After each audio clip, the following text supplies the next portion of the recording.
Welcome! Today, we're diving into a corner of the accounting world that's, well, a little more alive than usual. We're going to break down IAS 41, the special set of rules for how we account for agriculture. Yep, we're talking about plants and animals on the balance sheet. So, let's just jump right in with a question to get you thinking. Is a cow an asset or is it a factory? I mean, it's a bit of a trick question, right? It produces milk, which is a product, but it also grows, it changes, it can even create more assets, more cows. Your average factory machine just can't do that. And that right there is the fundamental problem we're going to unpack. Just look at the difference side by side. A machine, it just depreciates. It gets older, it breaks down. A cow, on the other hand, goes through what the standard calls biological transformation. That's a fancy way of saying it's alive, it grows, it has babies, it changes in ways a man-made piece of equipment never could. You can see pretty quickly why the old accounting playbook just doesn't work here. And that's really the heart of the matter. Traditional accounting, with its bedrock principles of historical cost and depreciation, was designed for inanimate objects. It just wasn't built for assets that grow and change on their own. This total mismatch is the whole reason a special standard, IAS 41, had to be created in the first place. So here's our game plan. We'll properly meet IAS 41. Then we'll learn its special language and figure out its core principle for value and growth. After that, we'll trace the journey from harvest all the way to the financial reports, and we'll wrap up by talking about why this standard is so important. All right, so let's get formally introduced. IAS 41 has a really clear-cut mission to set the rules of the road for accounting for all agricultural activity. The whole point is to bring some consistency and clarity to what is a massive and incredibly important global industry. Now, to really get a grip on how IAS 41 works, we got to learn the lingo first. This next bit is all about the key vocabulary, the words that are the foundation for everything else in the standard. First up, and this is the big one, a biological asset. Super simple definition here, it's just a living animal or a plant. So we're talking about everything from a herd of cattle to a field of wheat to an entire forest of trees. And then we have agricultural produce. This is what you get from the biological asset at the moment you harvest it. So think wool being sheared from a sheep, milk from a cow, or an apple picked from a tree. It's the product at that exact point of separation. This chart does a great job of showing where the line is drawn. IAS 41 covers the living thing, the cow, and the produce at the moment of harvest, the milk. But the second that milk gets processed into cheese, boom, IAS 41 is out. And a different standard for inventory, IAS 2, takes over. Same thing with grapes becoming wine or wool becoming yarn. It's a very clear handoff. Now here's a really cool distinction this standard makes. It separates the factory from the product. So an apple tree, which makes apples for years and years, is called a bearer plant. It's actually treated like a piece of equipment under a different standard.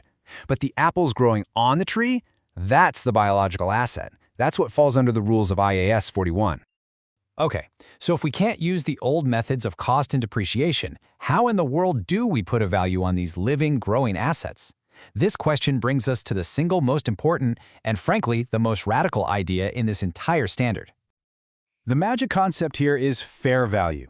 And you know what? It's actually pretty simple. It's just the market price. What could you sell that asset for right now, today, in a normal sale? It's all about reflecting today's reality, not what you might have paid for it 5 years ago. And here's the formula. It's a simple four-step process. You figure out the market price, the fair value, then you estimate what it would cost you to sell it, things like transport fees or sales commissions. You subtract those costs from the market price, and that final number, that's what goes on the books. Simple as that. Now, sticking to this fair value idea leads to some really unique outcomes that you just don't see anywhere else in accounting. It actually forces us to record value the very moment new life is created. I mean, check this out. This is a direct quote from the standard. It says you can record a gain, a profit, the moment a calf is born. Think about that. Why? Because that newborn calf has a market price, a fair value. So the instant it exists, the farm is technically worth more money, and the accounting has to show that gain. How wild is that? Okay, so let's move from theory to practice. How do all these rules actually get applied from the point of harvest all the way to the final financial statements? And the rule here is perfectly consistent. The very second an apple is picked or a fish is pulled from the water, That produce is valued using that same formula, fair value less the costs to sell. That value then becomes its starting point, kind of like its initial cost, for the next phase of its life. And here is that handoff we talked about. Once it's harvested, it's not a biological asset anymore.